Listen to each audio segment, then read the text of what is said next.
Bonjour, bonjour, bienvenue à tous, je suis Cindy.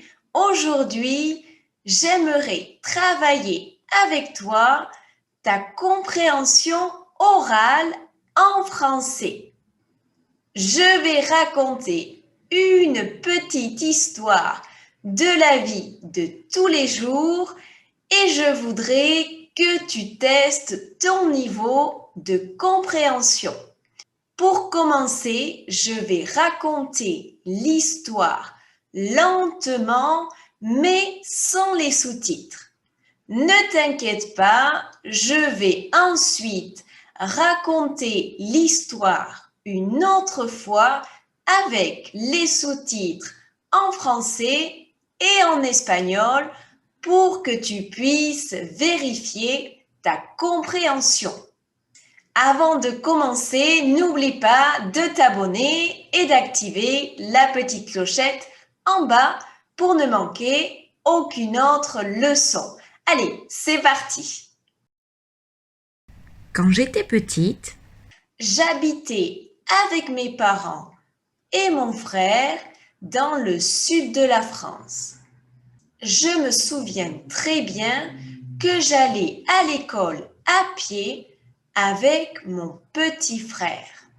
Quand il pleuvait, mon père nous y emmenait en voiture et s'il neigeait, les cours étaient annulés et on pouvait rester jouer à la maison. C'était génial. J'allais toujours en cours contente de retrouver mes camarades de classe. Je m'amusais beaucoup. Ma meilleure amie s'appelait Manon et elle était bavarde. Le professeur, qui était un peu autoritaire et sévère, la punissait souvent en lui faisant copier des lignes sur le cahier. Moi, par contre, je n'étais jamais punie car j'étais toujours très sage et disciplinée. J'arrivais toujours à l'heure à l'école, je faisais tous mes devoirs et j'étais attentive aux explications de mes professeurs. J'adorais les maths et l'histoire.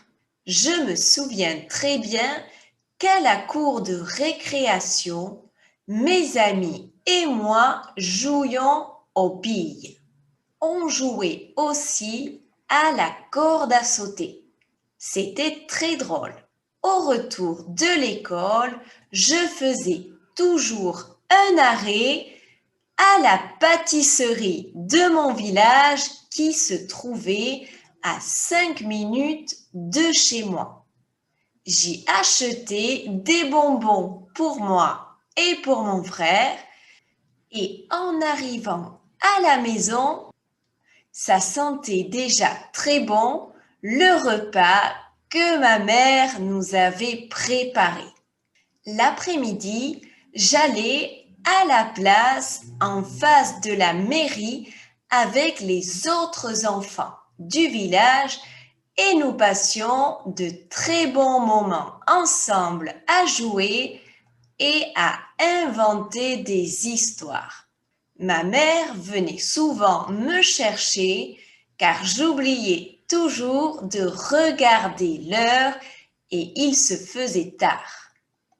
Je garde de très beaux souvenirs de cette époque de mon enfance. Je vais maintenant ajouter les sous-titres et raconter l'histoire un peu plus rapidement. quand j'étais petite, J'habitais avec mes parents et mon frère dans le sud de la France. Je me souviens très bien que j'allais toujours à l'école à pied avec mon petit frère. Quand il pleuvait, mon père nous y emmenait en voiture et s'il neigeait, les cours étaient annulés et on pouvait rester jouer à la maison. C'était génial. J'allais toujours en cours contente de retrouver mes camarades de classe. Je m'amusais beaucoup. Ma meilleure amie s'appelait Manon et elle était bavarde. Le professeur, qui était un peu autoritaire et sévère, la punissait souvent en lui faisant copier des lignes sur le cahier. Moi, par contre, je n'étais jamais punie car j'étais toujours très sage et disciplinée. J'arrivais toujours à l'heure à l'école et je faisais tous mes devoirs et j'étais attentive aux explications de mes professeurs. J'adorais les maths et l'histoire.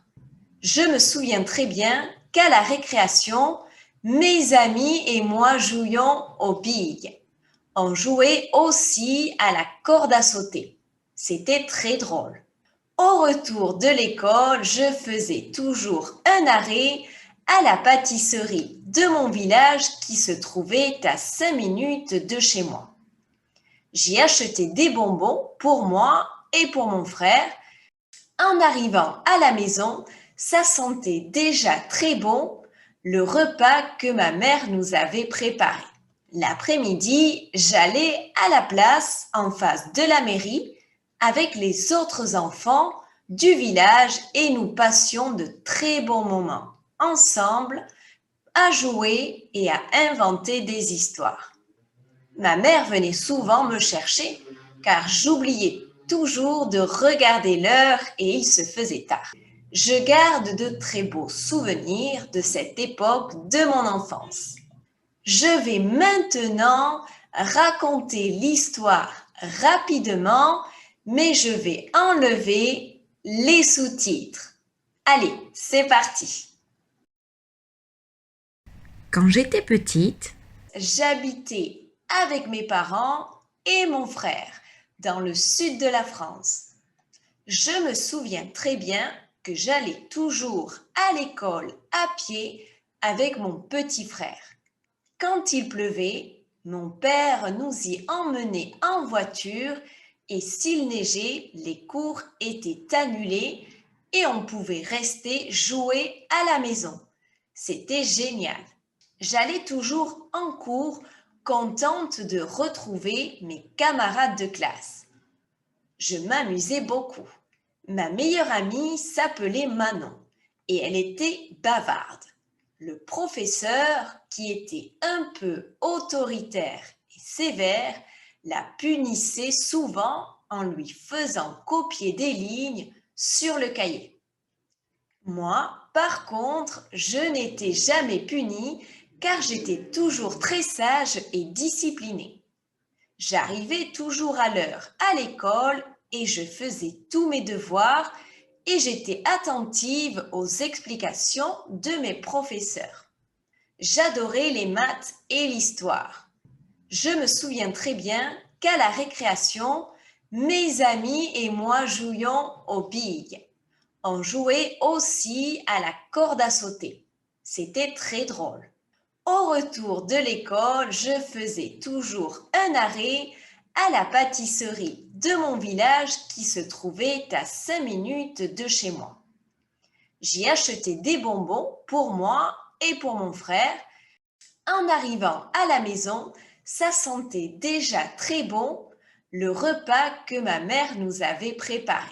L'après-midi, j'allais à la place en face de la mairie avec les autres enfants du village et nous passions de très bons moments ensemble à jouer et à inventer des histoires. Ma mère venait souvent me chercher car j'oubliais toujours de regarder l'heure et il se faisait tard. Je garde de très beaux souvenirs de cette époque de mon enfance. Alors, comment ça s'est passé? J'espère que tu as aimé cette petite histoire et que tu as pu t'entraîner à écouter du français. Écouter des histoires t'aidera à améliorer ta compréhension en français, à apprendre du vocabulaire et à revoir la conjugaison de certains verbes. N'oublie pas de liker la vidéo, de t'abonner et d'activer la petite clochette en bas. Tu peux également rejoindre les membres de la chaîne Syndigo et soutenir la chaîne. À bientôt, bisous à tous!